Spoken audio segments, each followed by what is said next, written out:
Hi everybody, and welcome to another WeatherCastUSA Quickcast. On this Quickcast, we're going to break down the change from meteorological winter to meteorological spring. So now I want to look at the severe side of things, and this is also the other component as we switch into meteorological spring. And I want to take a look and show you what we've had going on for the last couple months as we've experienced meteorological winter. Meteorological winter runs from December 1st to the end of February. Meteorological seasons are defined season blocks. They don't change around like the civilian seasons. So this allows meteorological data to be assigned to each season: winter, spring, summer, fall, in those defined monthly alignments. As we kind of called earlier, it's been a very, very quiet meteorological winter. This is a look back at, actually, let me start at February. And we can see there's 52 prelim tornado reports. Some of these are going to fluctuate a little bit. We did get one in from last night. That storm that we mentioned in our last WeatherCast Quickcast did produce, it looks like, a quick spin-up brief tornado northeast of Birmingham. And the National Weather Service out of Birmingham was going to do the storm survey today, but there's also enough evidence right after, I think we posted that Quickcast yesterday, where they posted the tornado report. There was a pretty clear video of a brief tornado touching down there northeast of Birmingham. That was our newest tornado report. Otherwise, it's been a fairly quiet month of February. We had those few tornadoes last week across the Ohio Valley in a tornado event that the National Weather Service, the Storm Prediction Center, I think had pegged in really well.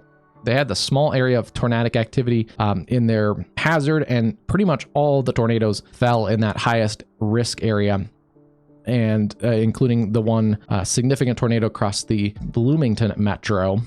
And then we had the Valentine's Day QLCS tornado outbreak. That's where most of our tornadoes in February occurred. And you can see the other severe weather for in the blue, the wind, and also the hail. Winter storms coming into the West Coast has created a lot of wind reports and wind damage reports out there. But otherwise, most of the other wind and hail reports basically correspond with where we've had the severe activity. This kind of blob of green, these larger hail reports, were also from yesterday across portions of the Tennessee Valley and the Deep South. Again, we only had that one tornadic report, but some large hail for sure. And I think the Storm Prediction Center did a pretty good job, at least on the day one outlook, adjusting with those new parameters. The instability came up, the temperatures, the daytime heating in the morning came up, and allowed a little bit more conducive environment for elevated supercells with large hail. Otherwise, a pretty quiet February, again, kind of basically mostly organized into two main tornadic events. And January was very similar. It was a little bit under where we see tornadic activity in that month. Our first tornado of the year was in Arizona out here as a brief kind of landspouty tornado. And then we had our first significant tornadoes were in January in a small localized risk area that the Storm Prediction Center again did a really good job highlighting, a fairly localized tornado risk across central Oklahoma. We had the EF2 in Purcell, and I'll link it up here somewhere. You'll see it on the screen. We did a little bit of a deep dive into that because it was the first significant tornado of 2026. We're certainly not going to do deep dives into every single significant tornado, but because that was a localized event and kind of the first of the year, we did do a deep dive into that. So if you're interested in a little bit of the meteorology behind that and a little bit of the breakdown, you can go take a look at that video after you're done watching this one. And then we've had a few different other smaller scale tornado events across the South.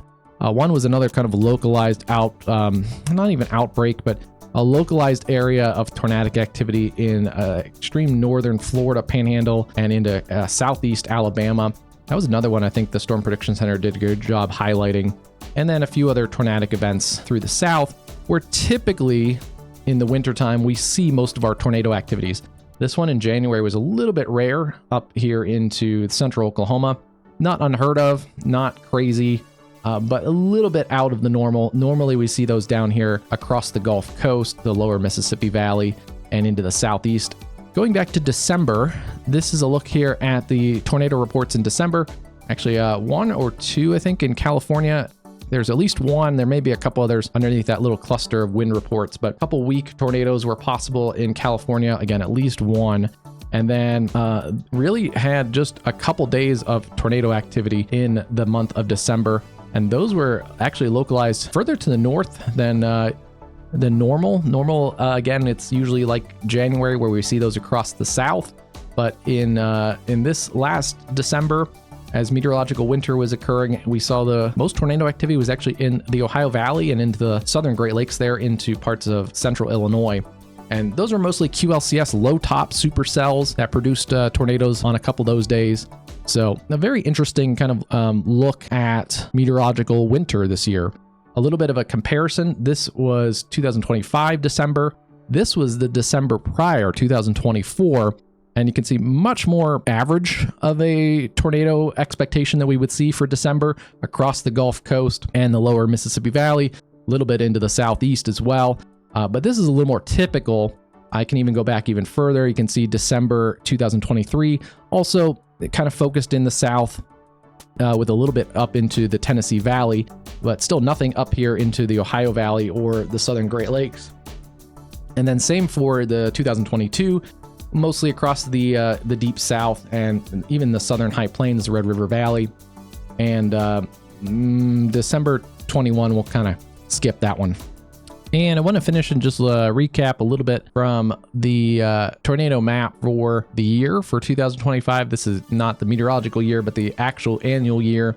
And let me take off some of these hail reports. This is just the tornado reports. And we can see 2025 was a very busy year. A lot of that concentrated into the Mississippi Valley, from the lower Mississippi Valley early in the year, and then up into the Ohio Valley, and especially the mid-Mississippi Valley was a consistent tornado producer last spring with several major events in this area, including the Lake City outbreak, some significant tornadoes, the St. Louis tornado in May, as well as the Marion, Illinois EF4. And then later, as typical into June and into the warmer season, we got some significant tornado activity across the northern plains, and that's where we had our Enderlin EF5 up here in North Dakota. But North Dakota was pretty busy, even into early September. That's when we had this track of these tornadoes that are basically aligned north-south in the middle of North Dakota. That was a couple lower top supercells that developed in the areas here in South Dakota and actually tracked to the north, producing a number of tornadoes kind of dotted across from south to north. And that was an interesting little localized tornado outbreak as well. But yeah, you can see especially the Ohio Valley, the lower Ohio Valley, and then the mid-Mississippi Valley, very impacted by tornadoes last year. And that's just a total look at the annual tornadoes for 2026. Small sample size. But as we close out meteorological winter, that's the look at the current tornadic activity. So that's a look at the tornado statistics from meteorological winter, December 1st through February 28th.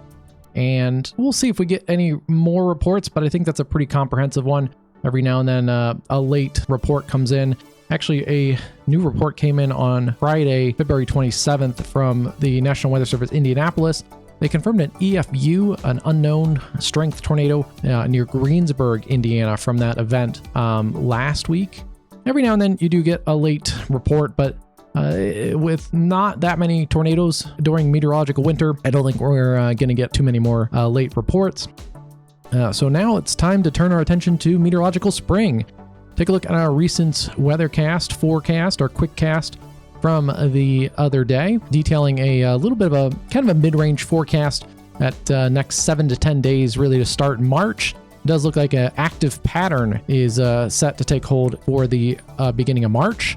And we're looking for an uptick in stormy activity and at least some chances of severe weather going into the first 7 to 10 days in March. So hopefully you found this an interesting video and a little bit different format than a lot of the videos that we do here on our WeatherCastUSA channel. If you found it interesting, give us a like and subscribe and click that bell icon, get notifications when we post new forecast videos, when we do these meteorological recaps, and then also, especially as we're getting into towards the peak of spring severe weather season, it's going to get really busy here around WeatherCastUSA. And you can click that bell icon, get notifications when we live stream for severe weather coverage. Thanks, everyone, and have a great first week of March.